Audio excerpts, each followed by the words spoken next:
Here is your story, 3,000 words, clean, no headings, no titles, no section labels. The morning of Edmund Ashworth's wedding was cold and grey, the kind of October morning that seemed to belong to funerals rather than celebrations. Frost clung to the iron gates of Ashworth Cathedral. The yew trees stood perfectly still. Inside, 500 candles burned along the stone walls, and the smell of wax and roses filled every corner of the grand old building. Edmund stood at the altar with his hands clasped behind his back. He was tall, broad-shouldered, and wore his dark blue coat like a man who had been born wearing it. His boots were polished to mirrors.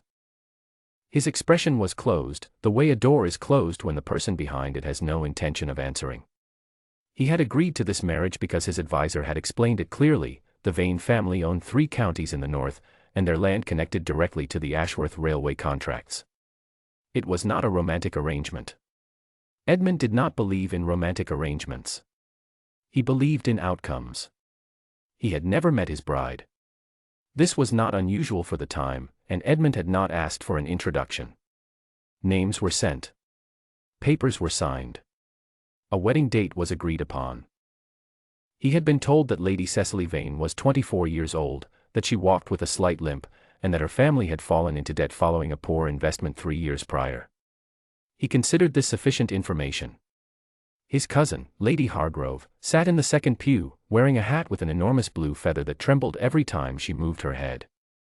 She leaned across to the woman beside her and whispered something behind her gloved hand, and the woman pressed her lips together to keep from smiling. The musicians at the back of the cathedral began to play.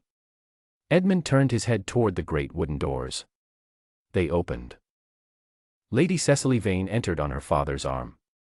She wore a gown of ivory silk that caught the candlelight as she moved. Around her head and falling across her face and down to her shoulders was a veil of heavy black lace, unusual, striking, and impenetrable. You could see nothing of her face beneath it. Not her eyes, not her expression, not a single feature. The congregation shifted. Heads tilted. A few people exchanged glances. She walked with that slight limp, slow and steady, and the sound of her footsteps on the stone floor was soft and even. She did not hurry. She did not hesitate. She moved like a woman who had decided something before she arrived and saw no reason to reconsider it now. Edmund watched her approach with the expression of a man reviewing a business document that was less satisfying than expected. He leaned slightly toward his groomsman, Thomas, and said in a low voice, low, but not low enough, I hope whatever is beneath that veil is worth less trouble than the veil itself suggests. Thomas stared straight ahead and said nothing. Lady Hargrove, 2 pews back, heard every word. She turned to her neighbor with bright eyes and repeated it in a whisper, and that whisper moved through the row like a wind through grass, quiet and quick and impossible to stop. Cecily reached the altar. She stood beside Edmund and looked forward at the officiant, a white-haired man named Reverend Holt who had conducted every Ashworth ceremony for 40 years and had the expression of someone who had seen all possible human behavior and been surprised by none of it. Lord Vane, her father, released her arm and stepped back to take his seat. He was a slight man, silver-haired, with the kind of stillness that belongs to people who have learned patience not from wisdom but from waiting. He settled into the front pew and folded his hands in his lap and looked at nothing in particular. He did not look nervous. Reverend Holt began. The words of the ceremony filled the cathedral, old words, ceremonial words, words that had been said in this room for 300 years. Edmund repeated them in a flat, competent voice, the way he signed contracts. Cecily repeated them in a voice that was clear and unhurried and surprisingly steady for a woman standing beside a man who had already insulted her within her hearing. Edmund noticed her steadiness. He was not moved by it. He attributed it to a lack of sensitivity. Then Reverend Holt reached the moment of the veil. It was traditional. The groom lifted the veil. Edmund reached across and took the edge of the black lace in his fingers. He lifted it. He saw her face. The left side of her face was smooth and fair, with dark lashes and a straight nose and a mouth set in a calm, neutral line. The right side of her face, from her temple down to her jaw, carried a burn scar. It was wide and pale, the skin pulled slightly smooth in the way burned skin heals, and it ran from just below her eye to the edge of her chin. It was not hidden. It was not apologized for. It simply was. Edmund stared. He had been prepared for plainness. He had even, privately, been prepared for disappointment. He had not been prepared for this. His hand, still holding the veil, lowered slowly to his side. The congregation was completely silent. Then, from somewhere in the middle of the cathedral, a sound. A man stood up. He was in the third pew from the front, on the left side. He wore a military uniform, dark green with brass buttons, the kind of uniform that belonged to the king's personal guard. He was perhaps 50 years old, with a straight back and a face like carved stone, and when he stood as if the entire building required it of him. He looked at Cecily. He bowed. Not to the Duke. Not to the congregation. Not to Reverend Holt. He looked directly at the woman standing at the altar with the burned scar on her face, and he bowed from the waist, slow and deliberate, the kind of bow that soldiers give to generals. The silence in the cathedral became a different kind of silence. Cecily gave the man the smallest possible nod, composed, private, the nod of someone receiving something that was owed rather than something surprising, and looked forward again. Edmund's hand tightened around the lace veil. Reverend Holt, with the excellent judgment of a man who has officiated in complicated rooms for 4 decades, continued the ceremony without pause. The rings were exchanged. The final words were spoken. Edmund and Cecily were declared husband and wife. There was polite applause from the congregation, less enthusiastic than the occasion perhaps deserved, because most of the 500 people in the room were still processing what they had just seen. The reception was held in the long hall connected to the cathedral by a covered stone walkway. There were white flowers everywhere, tall silver candlesticks, and more food than any group of people could reasonably eat. A string quartet played in the far corner. Servants moved through the room with glasses of champagne on silver trays. Edmund stood near the window with a glass he had not yet raised to his lips. The man from the third pew approached him. "Your Grace," the man said. His name was Colonel Whitmore. His voice was even and direct, the voice of someone who had spent 30 years learning to say difficult things without decoration. "I believe I owe you an explanation. If not for your sake, then for the sake of your guests, who are wondering." Edmund said nothing. He waited. Whitmore glanced across the room to where Cecily stood with a small group of women, speaking easily, her posture relaxed. Then he looked back at Edmund. "Lady Cecily Vane," he said, "has been working for the Crown Intelligence Service since she was 19 years old. She speaks 5 languages. She spent 2 years dismantling a French intelligence network that had compromised 4 members of the King's Advisory Council. She did this alone, with no military escort, under a false identity." Edmund did not move. 3 years ago, Whitmore continued, a carriage was ambushed on the road between London and Windsor. The occupant of the carriage was the king. Lady Cecily was traveling behind him, in a separate vehicle, under the cover of a routine diplomatic meeting. When the attack began, she left her own carriage, crossed an open road under active fire, and reached the king's vehicle. She extracted him. The vehicle caught fire during the extraction. He paused briefly. She did not leave before the king was out. The glass in Edmund's hand was completely still. "The scar," Whitmore said, "is the record of that decision. She has never discussed it publicly. She has never sought recognition. What she sought, after her recovery, was a position that allowed her to continue her work without attracting attention to herself." He paused once more. A married woman, traveling with her husband across the continent under the cover of aristocratic leisure, attracts very little attention. Edmund looked across the room at his wife. Cecily was speaking with Lady Hargrove, of all people, with a pleasant expression and what appeared to be completely genuine engagement in whatever the conversation was about. Lady Hargrove was nodding rapidly, the blue feather on her hat moving in small excited arcs. Edmund watched her for a long moment. Then he set his champagne glass down on the windowsill and walked across the room. The conversation Cecily was having with Lady Hargrove dissolved naturally as he approached, the way conversations do when a husband walks toward his wife with a certain expression. Lady Hargrove looked between them with brilliant, fascinated eyes, clearly storing every detail, and then moved away with the graceful efficiency of a woman who understood how to be absent at the right moment. Edmund stood in front of Cecily. She looked at him without any particular expression. Not coldly, not warmly. Simply and directly, the way you look at something you are evaluating and have not yet reached a conclusion about. Whitmore told me, Edmund said. I imagined he would, she said. He has never been comfortable with silence when he believes something important is being misunderstood. You might have told me yourself, Edmund said. She considered this with the seriousness it deserved. I might have, she agreed. But you had already decided what I was before I reached the altar. There was nothing to say to that, so Edmund said nothing. I did not marry you because I needed your approval, Cecily said. She spoke without anger. She spoke the way someone states a fact that is not in question. I married you because your name opens doors in certain European countries that mine does not. Because a duke traveling with his wife is invisible in a way that a single woman traveling alone is not. Because my work requires cover, and you provide excellent cover. Edmund absorbed this. I am aware, she added, that this is not what most women say to their husbands on the morning of their wedding. No, he agreed, after a moment. It is not. I did not think you were looking for what most women say.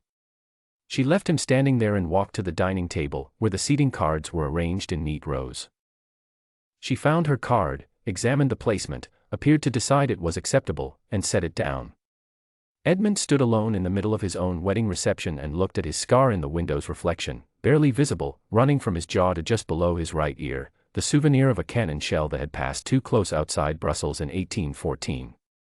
He had spent a year hiding it. He still stood, at all social occasions, with his right side toward the wall. He had mocked a woman for wearing a veil.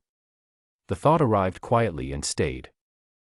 The rest of the reception passed in the way large, important social events do when the central drama has already occurred, a little muted, a little charged, people speaking slightly more carefully than usual, glasses refilled more often than necessary.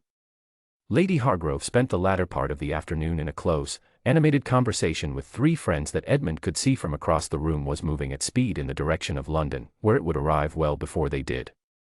By 4 in the afternoon, the carriage was ready. Ashworth Hall was 2 hours north, through open countryside that rolled and shifted in the October light, copper and brown and gray, enormous in the way English landscapes are enormous when they decide to be. Edmund and Cecily sat across from each other in the carriage. She had a small leather notebook.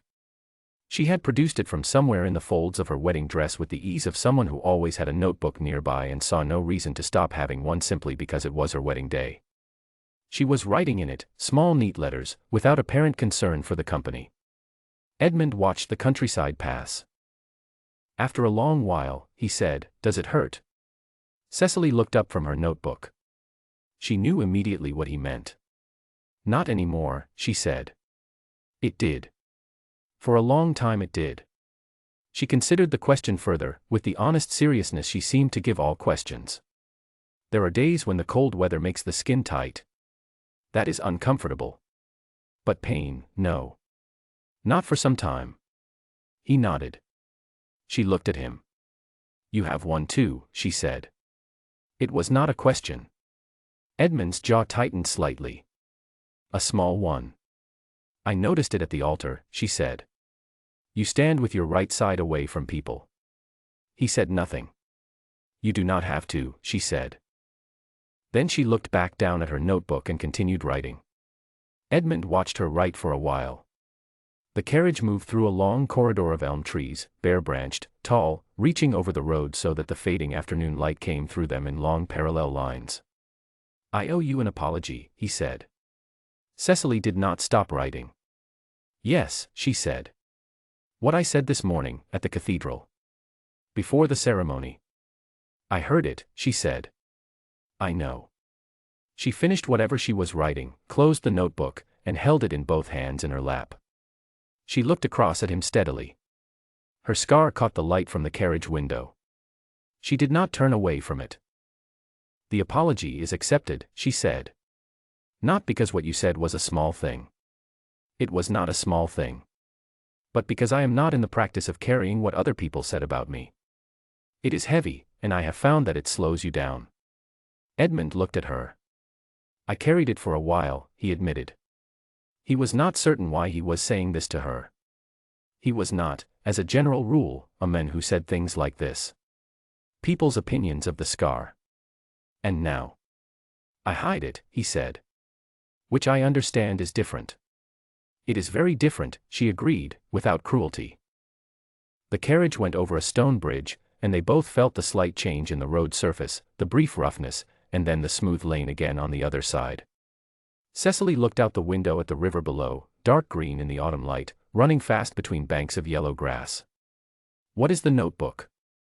Edmund asked. "Correspondence," she said. "There is a diplomat in Vienna I am supposed to have written to before the end of the week." The wedding interrupted the schedule somewhat. "You are writing diplomatic correspondence in your wedding dress," he said. "I am," she agreed. She seemed to find this unremarkable. Edmund looked at his hands. Long, square-palmed hands, the hands of a man who had once held a rifle and now held ledgers. He thought about what Whitmore had told him. The open road. The burning carriage. The decision not to leave. He had seen men on battlefields make that decision, or fail to make it. He knew what it cost. He knew that the ones who made it usually could not explain afterward why they had.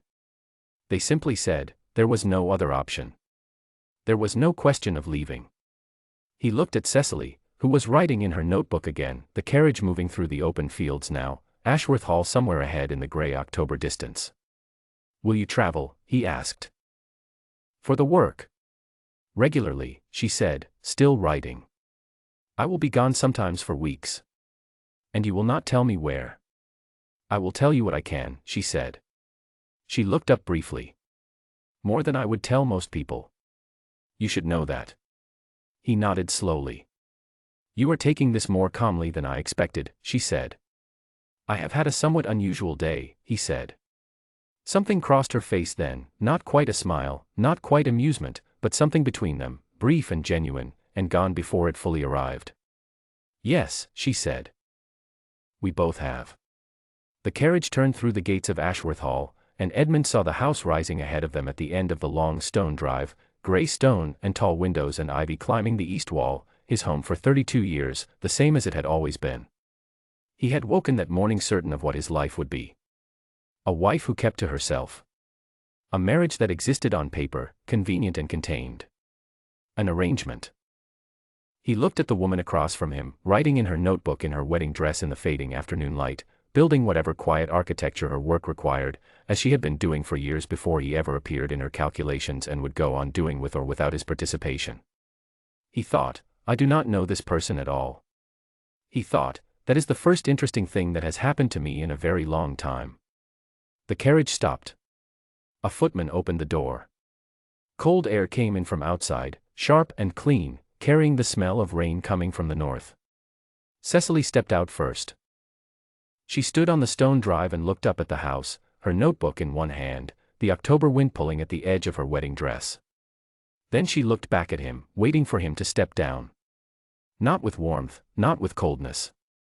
With the direct, level attention of someone prepared to deal with whatever came next. Edmund stepped down. They stood together in front of the house. "Shall we go in?" Cecily said. "Yes," he said. They went in.